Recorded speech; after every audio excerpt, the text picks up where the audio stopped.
Hello and welcome to day 4 of Rose from the Rose Garden. Um, Mental madness, getting over mental madness. As you guys know, if you haven't watched my first 3 videos, I'm on a 10-day journey, which is gonna turn into, it's gonna turn longer. It's not gonna be just 10 days. It's gonna be like a couple of days more than that because I took like 3-4 days off because, as you guys know, when you're trying to be consistent, you fall off and you have to get back on track. So, what matters is that I'm getting back on track.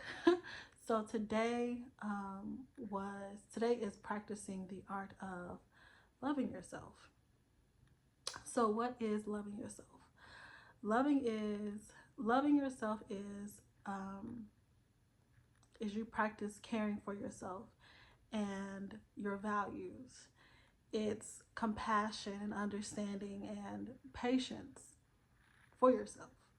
Um, it's not necessarily you being what people like to pass off as self centered or narcissistic.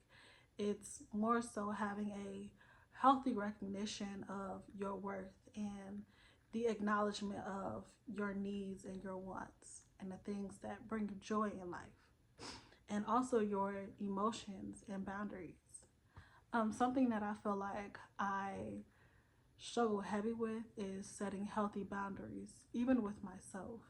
Um, the boundary of not saying I'm gonna do something and actually do it. Like 10-day challenge, girl, you're sticking to your 10 days, you're doing it. Day 1, day 2, day 3, day 4, day 5, so on and so forth. In that order, day after day, you're showing up for yourself. And you're teaching people how to respect you and love you and care for you and treat you through your own boundaries that you've set for yourself. Um, Self-love builds resistance and it combats unhealthy habits that we all have, because I know I have it. So loving yourself, um, self-love and loving yourself to me is a big thing. um, it's for me the ground of everything. It's the roots, it's the soil, it's really the soil. It's the soil and the water, it's the seed. It's so many things that happen underground, and what sprouts up is the becoming of what you have done, the work that you have done for yourself. um Ways to practice self-love, it can be self-acceptance, just embracing who you are, embracing, it can be your skin complexion, it could be your hair texture, it could be your quirky ways, it could be maybe your stutter. I know I have a stutter, especially when I'm in the heat of the moment. I have a stutter. It's setting boundaries, but with yourself and other people, and knowing when to really hone in on those things and recognizing your limitations, recognizing when enough is enough. I can't do this because I just don't have it in me, and feeling okay. And also being okay with standing 10 toes down in that, and not allowing people to use and abuse you as well as yourself, because a lot of times we can use and abuse ourselves, and we may not be the best of friends to ourselves. And I think that that is something that we really, really, really, us as people, really need to focus on, is how we treat ourselves. Because there have been multitude of times where I've checked my thoughts and I'm just like, that was so mean to say about yourself. Why did you say that about yourself? You don't feel that way. You're not like that. Like, why would you even treat yourself like that? And I have to check myself, and it's a non-stop checking yourself. So don't be afraid to check yourselves in those moments where you're being mean to yourself, because we can be very, very mean to ourselves. And how we treat ourselves is going to dictate our life. It's going to dictate our future and the success that we have and the approach that we have when it comes to happiness and things like that. um Self-care, nurturing yourself in and out. I think that self-care could be a multitude of things. It can be you doing your hair in the morning, you doing exfoliating and things like that. I know that when I'm feeling not the best, I I exfoliate. I go in and I like scrub the shindig out of my face, and that is why I have this glow this morning.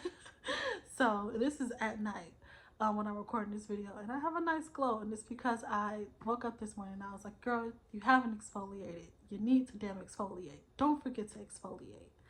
Okay, so and another, the biggest thing that I feel like me myself could work on is forgiving myself, realizing that you aren't your past. Hell, you barely are your present. Um, and a lot of the things that we hold on to, a lot of past experience we hold on to, when we create this image of ourselves, and we don't realize that those were just steps. They were just steps. And now you're here. Now you're at this door. But when you go through that door, you can reinvent yourself every time you walk into a new room and no one knows you. You could be anybody you want to be. And I think I try to take that mentality when I'm going into new spaces, or I'm going into a new job or a new gym, is that I can be whoever I choose to be. These people do not know me. I can be whoever I want to be going into this room. Who do I want to be? How do I want to show up as? Where does my character lies, and where does my integrity lies? And does it line up with the person that I'm going to be when I introduce myself in this room? Yeah, so that is something that I think that we can, it's constant. You're constantly breaking, like tethering the person that you were, especially when you're around family. Because I know, like for me, I can say my family has a vision of, an image of who I was, and that person is from high school. That is damn 12, 13 years ago.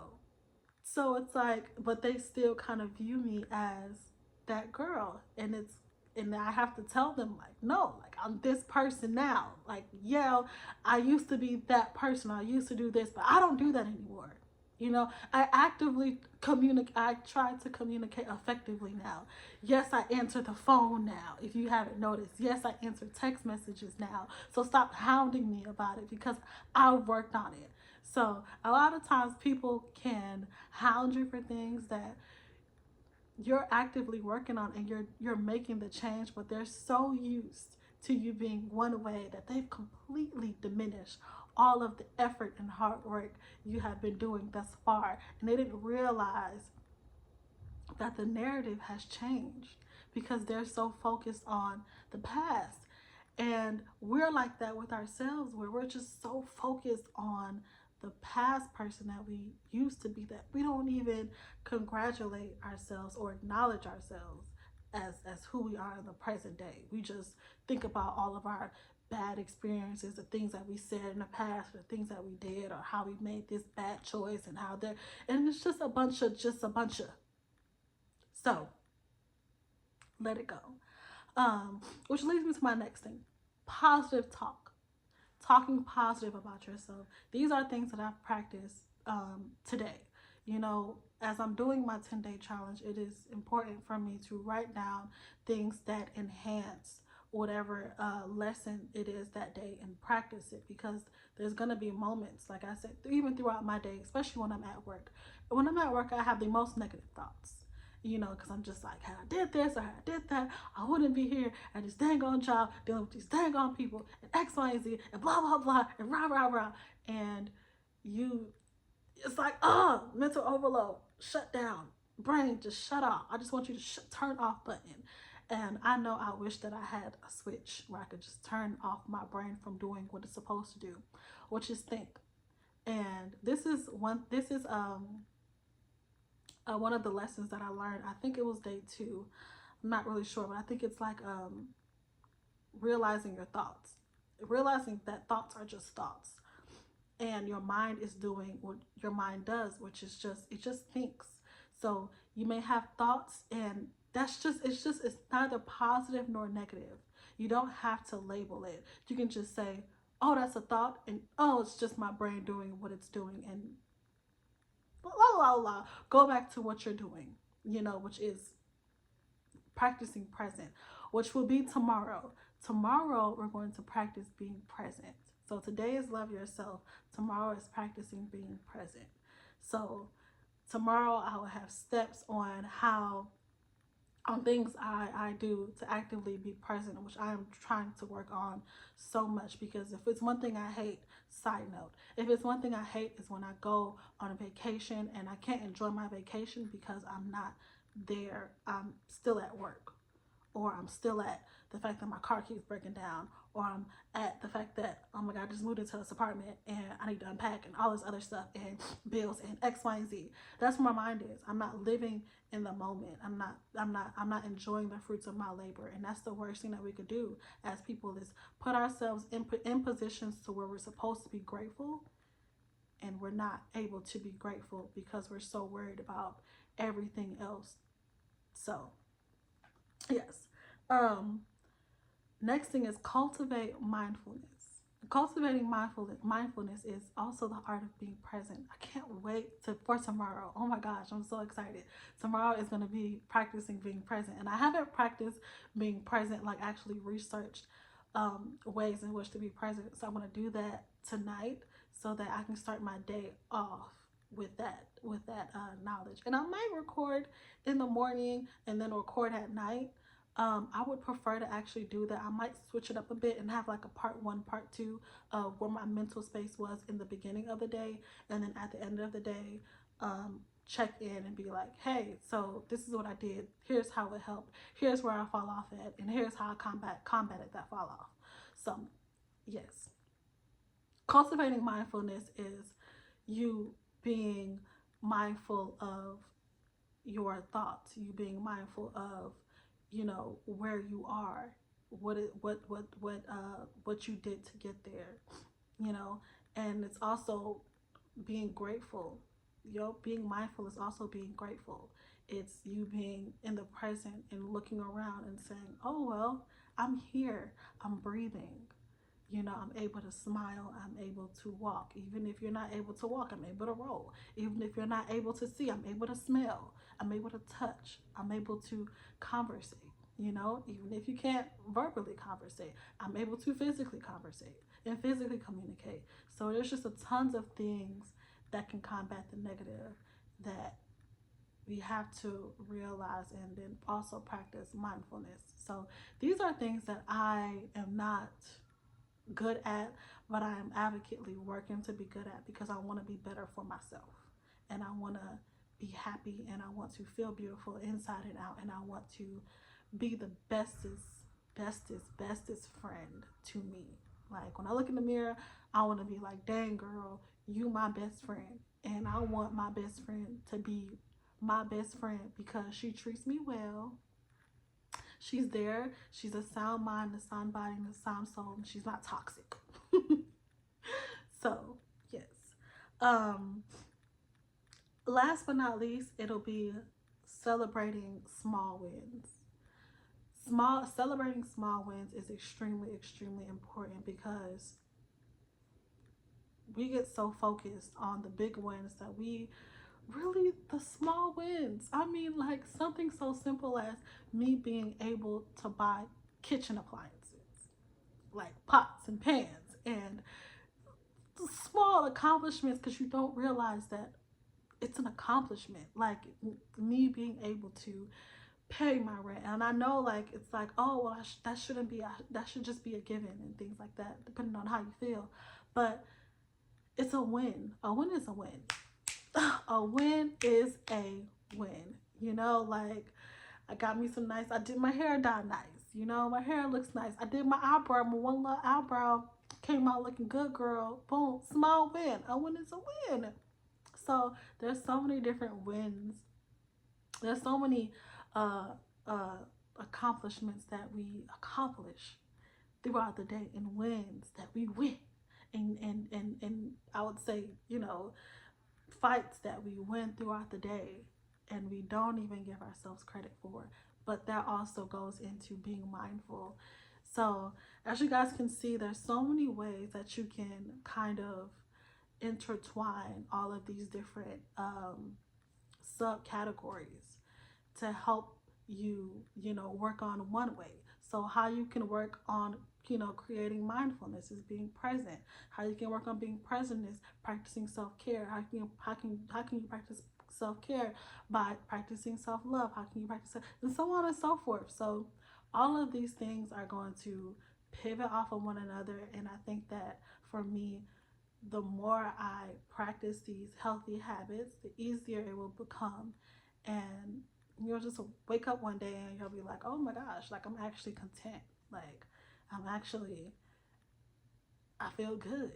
And that's ultimately the journey that I'm on, is just wanting to feel good and wanting to, just wanting to feel good and then wanting to feel good about myself. Um, so I'm going to end this with um, something. So, the art of self love